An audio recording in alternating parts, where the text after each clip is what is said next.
Assalamualaikum warahmatullahi wabarakatuh.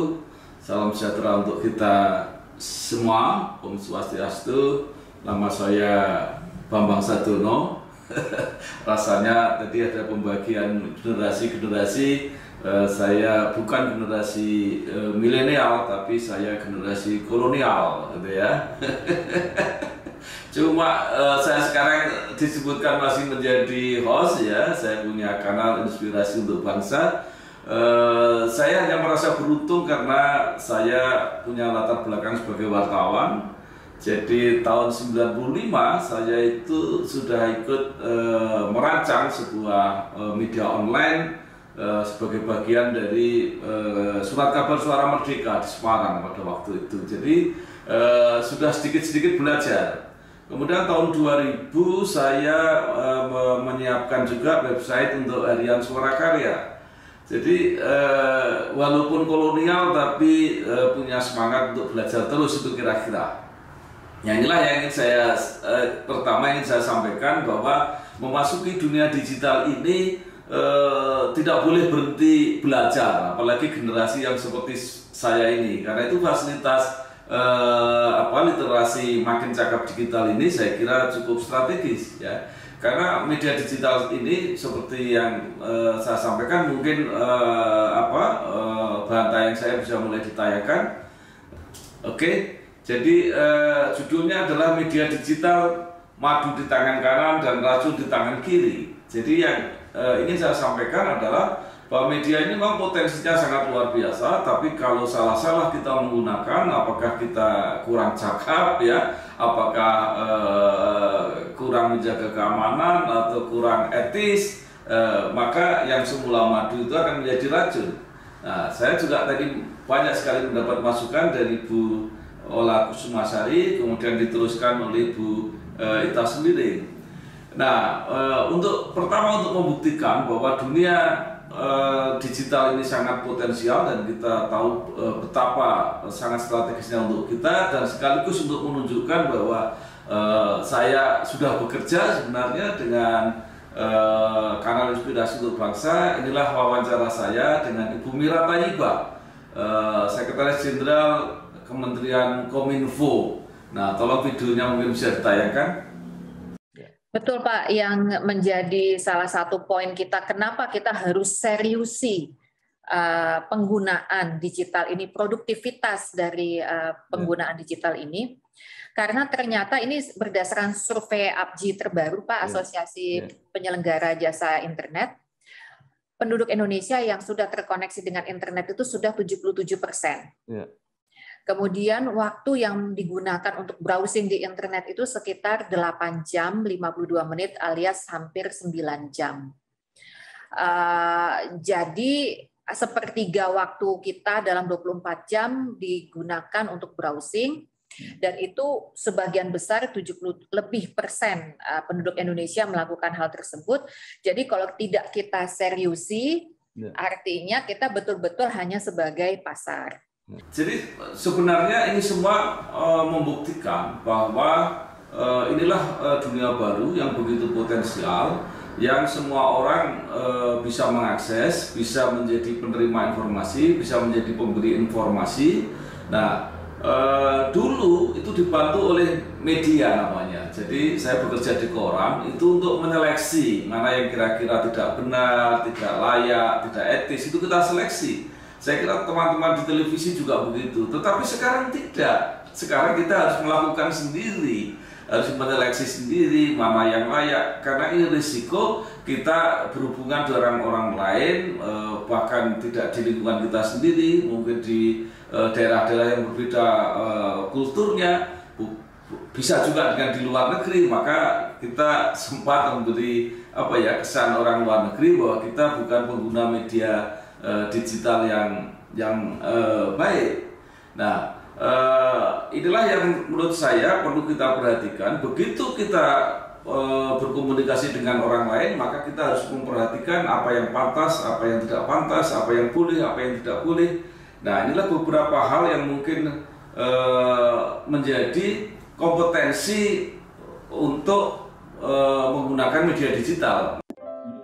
Saya Hadi Supeno, ucapkan selamat dan sukses pada Bangsa TV yang bulan Mei ini kita berusia 2 tahun. Pak Bambang Sadono dan Pak Bambang Sadono Junior semoga terus sukses mengelola kanal YouTube Inspirasi Jawa Tengah, Inspirasi untuk Indonesia, dan terutama televisi bangsa. Mudah-mudahan Bangsa TV tetap mampu mengawal perjalanan bangsa Indonesia menjadi lebih baik. Jadi kita tadi sudah diberitahu oleh Bu Ola bahwa kita harus mempunyai kompetensi untuk mengakses informasi sesuai dengan platform digital yang kita ikuti. Kita harus bisa menganalisis, ya. Kita berusaha untuk menjaga supaya kita tidak karena perilaku di dunia digital itu juga banyak yang mungkin tidak sesuai dengan yang kita inginkan, kita bisa dirugikan, ya. Kita juga bisa mendistribusikan pesan-pesan yang mungkin tidak pantas, tidak layak, tidak ideal untuk orang lain. Oke, saya teruskan bahwa kita juga harus punya kemampuan untuk memverifikasi pesan yang akan kita sampaikan, ya. Juga harus ikut menyediakan lingkungan situasi yang memungkinkan orang-orang lain juga akan melakukan hal-hal yang positif.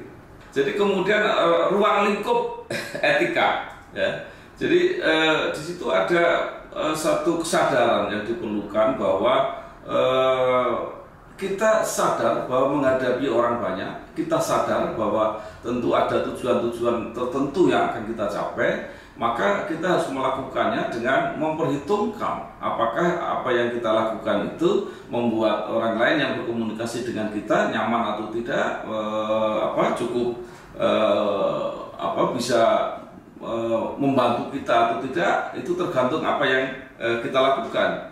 Nah, kemudian juga ada tanggung jawab, apapun ada risiko yang akan kita terima dengan apa yang kita lakukan.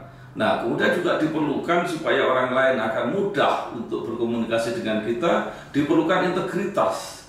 Jadi jangan sampai kita menampilkan dunia yang palsu, yang manipulasi, sehingga orang tidak menangkap sesungguhnya apa yang ada pada kita ini. Walaupun orang lain tidak melihat secara langsung, tetapi dunia digital ini sesungguhnya juga dunia yang seperti dunia kita sehari-hari. Nah, kemudian ada nilai-nilai kebajikan yang harus kita pegang teguh, yaitu apakah apa yang kita lakukan ini bermanfaat, ya, apakah yang kita lakukan ini baik dan sebagainya. Bu, pinjam mobil? Boleh, tapi nanti anterin ibu arisan dulu sama isin pulsa. Transferin buat bayar arisan, terus nanti ambilin cash juga. Pinjam mobil sekali, nantinya banyak. Makanya perbanyak transaksi, kumpulkan poin, lalu tukar dengan kupon undian di BNI Mobile Banking dan menangkan hadiahnya. Gak pakai nanti.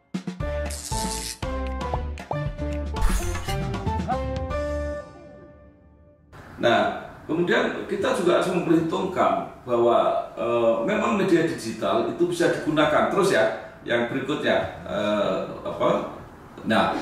bisa digunakan untuk ekspresi diri, itu yang tadi membangun citra tanpa pencitraan, gitu, ya. Jadi artinya bahwa kita memang perlu membangun ekspresi diri dengan maksud yang baik, bisa menjadi media komunikasi, bisa menjadi media informasi, media pendidikan, media bisnis dan sosial politik. Apapun bisa kita lakukan dengan cara-cara tentu yang tadi penuh etika. Kalau kita sedang mempersuasi orang, kalau kita ingin bisnis, tentu dengan cara yang sedemikian rupa yang nyaman juga orang yang bersama dengan kita.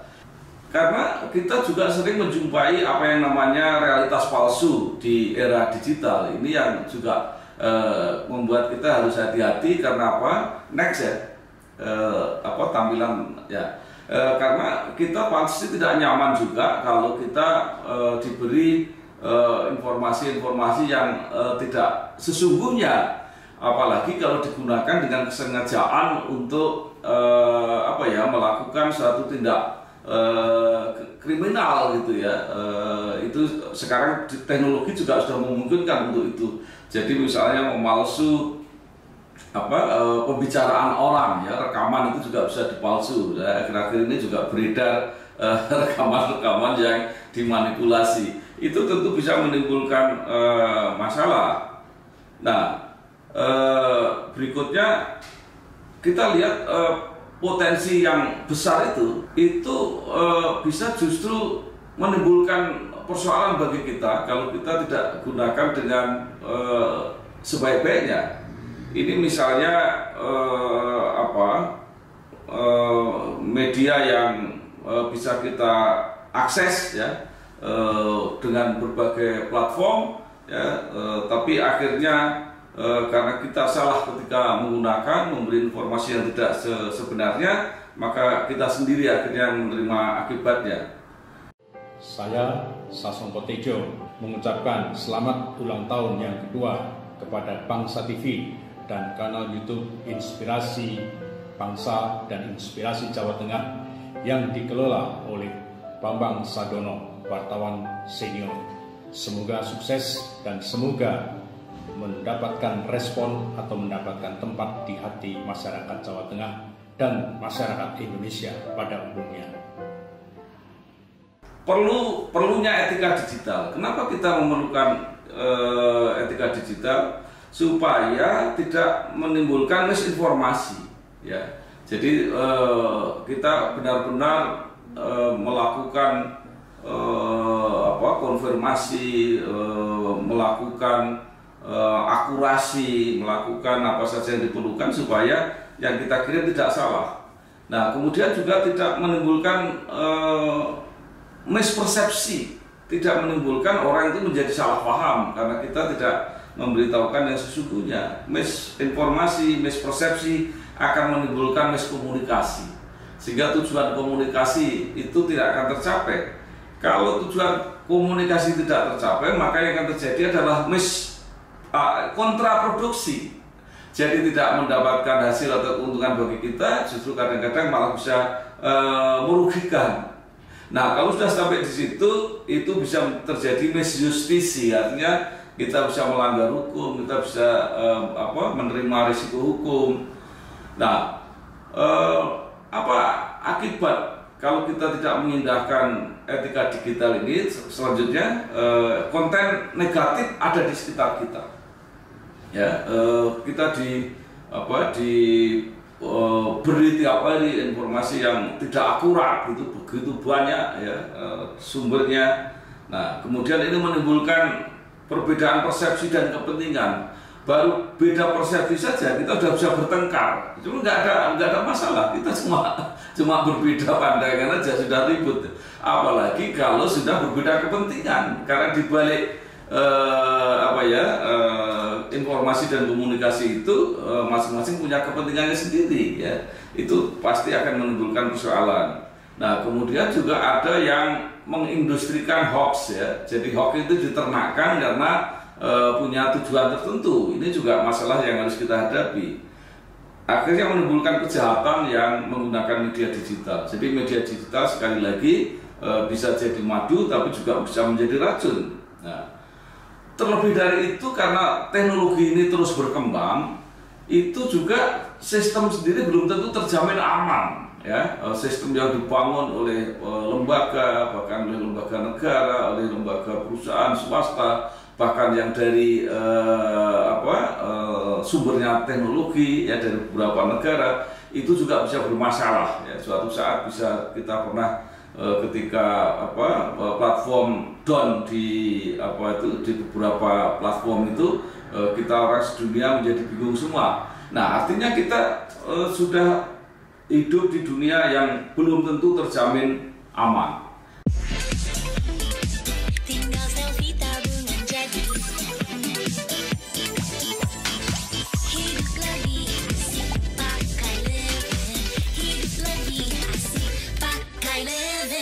Nah, sekarang apa yang harus kita lakukan? Ya. Jadi jangan buru-buru share jika tidak memahami dengan baik. kadang-kadang kita tidak bisa menahan diri. Wah, jengkel betul kalau ada sesuatu yang tidak cocok dengan kita, apalagi memutarbalikkan, ya, apalagi fitnah, ya.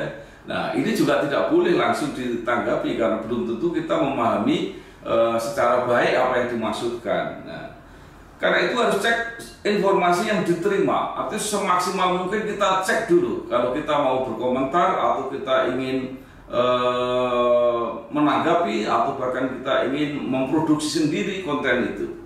Nah, jadi harus ada keyakinan bahwa kita tidak akan menge-share konten-konten yang kita sendiri yakin bahwa itu tidak bermanfaat, ya. Juga kita harus menahan diri untuk menghindari perdebatan yang tidak perlu. Kadang-kadang kita karena tidak mau kalah, ya, takut dikira salah atau takut dikira tidak tahu, kita berdebat terus. Nah, maka saya biasanya menyarankan paling banyak berdebat 2 kali. Jadi kalau sudah 2 kali tidak ada titik temu, ya sudah, tinggalkan saja. Jangan ngotot dan tidak mau mengalah. Kemudian juga segera tarik postingan jika ada yang dirasa kurang tepat. Jadi tidak usah disuruh, kalau kita segera sadar bahwa yang kita posting itu salah, ya sudah segera ditarik atau dihapus. Bagaimana supaya netizen Indonesia ini tidak mendapat cap, ya, mudah-mudahan pelan-pelan setelah capnya nggak bagus, itu kita harus melakukan memahami tata krama publik, ya, apa yang berlaku, ya. Kemudian menenggang perbedaan, bahwa kita ini memang berbeda, ya, nggak bisa disamakan dalam hal apapun. Jadi kalau ada hal yang beda, kita harus bisa bersabar, kita menenggang. Kemudian juga yang lebih penting adalah mau mendengar dan menghormati orang lain, ya. Jadi jangan hanya kita aja yang mau didengar, tapi kita harus mau mendengar juga. Tidak memaksakan kehendak atau keyakinan. Nah, ini lebih parah lagi. Jadi kalau merasa kita lebih benar atau lebih kuat, itu kita ingin semua orang berpikir seperti kita. Jadi kalau kita tidak diterima atau dikritik, ya sudah, terima aja apa adanya. Nah, apalagi kita harus menghormati agama, budaya orang lain. Jangan berusaha masuk di situ. Kita tahu bahwa agama dan budaya itu sangat melekat pada perorangan. Jadi nggak bisa itu keyakinan itu dicampuri. Nah, jadi kita harus menyadari itu. Untuk apa? Untuk menghindari konflik. Jadi kalau kita selalu konflik, maka komunikasi ini tidak akan produktif. Jadi nggak ada gunanya, sehebat apapun media yang kita punyai, kalau kita diwarnai oleh konflik ini, kita tidak akan bisa menggunakan dengan baik. Nah, saya Mindo Sianipar dengan ini mengucapkan selamat kepada Bangsa TV yang dikomandani oleh Pak Bambang Sadono. Kiranya Bangsa TV bisa melanjutkan program-programnya yang memberikan inspirasi buat bangsa ini. Terima kasih, merdeka. Kemudian kesimpulannya apa? Ya, jadi kesimpulan yang pertama, siap-siap menenggang perbedaan. Ya, tadi sudah saya sampaikan. Kemudian kesimpulan yang kedua, tidak memaksakan kehendak. Yang ketiga, menghindari perdebatan yang kurang produktif. Lebih baik diam, lebih baik menghindar daripada berdebat yang tidak ada gunanya dan tidak ada ujung pangkalnya. Meluruskan informasi dan persepsi yang kurang tepat. Jadi kalau ada data yang salah atau informasi yang salah, usahakan dikoreksi, ya, walaupun belum tentu itu juga bisa diterima. Maka kemudian menyarankan dan mengingatkan risiko hukum yang ada. Jadi diingatkan kalau Anda terlanjur seperti ini bisa ada risikonya, ya, ada undang-undang yang mengatur dan sebagainya. Nah, cara yang lebih elegan adalah membanjiri dengan konten yang inspiratif dan solutif. Daripada kita ikut masuk ke perdebatan yang tidak jelas, lebih baik kita posting konten-konten yang beda aja, yang lain, yang menurut keyakinan kita itu lebih membuat suasana menjadi lebih teduh, lebih saling menenggang, ya, lebih ayem, lebih tentram dan sebagainya. Nah, saya kira itulah yang bisa saya sampaikan. Karena itu teknologi ini harus kita manfaatkan, ya, pengetahuan harus kita gunakan sebaik-baiknya untuk mendukung kemajuan, tetapi jangan lupakan juga bahwa di balik semua itu kita tetap harus menjaga etika. Terima kasih. Wassalamualaikum warahmatullahi wabarakatuh. Isu digital itu adalah isu yang liquid. Semua sektor itu relevan. Sekarang kalau kita bicara semua sektor pasti arahnya ke digitalisasi.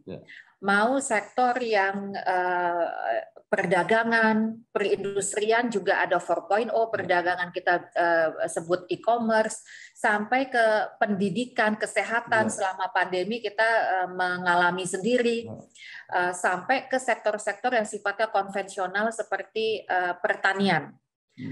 Juga ada yang disebut dengan smart farming, bagaimana IoT, AI dapat membantu melihat suatu kondisi, apakah pH tanah, unsur haranya, sehingga bisa diketahui harus dipupuk kapan, dipanen kapan, dan sebagainya, sehingga bisa meningkatkan bukan saja kuantitas, tapi juga kualitas dari panen.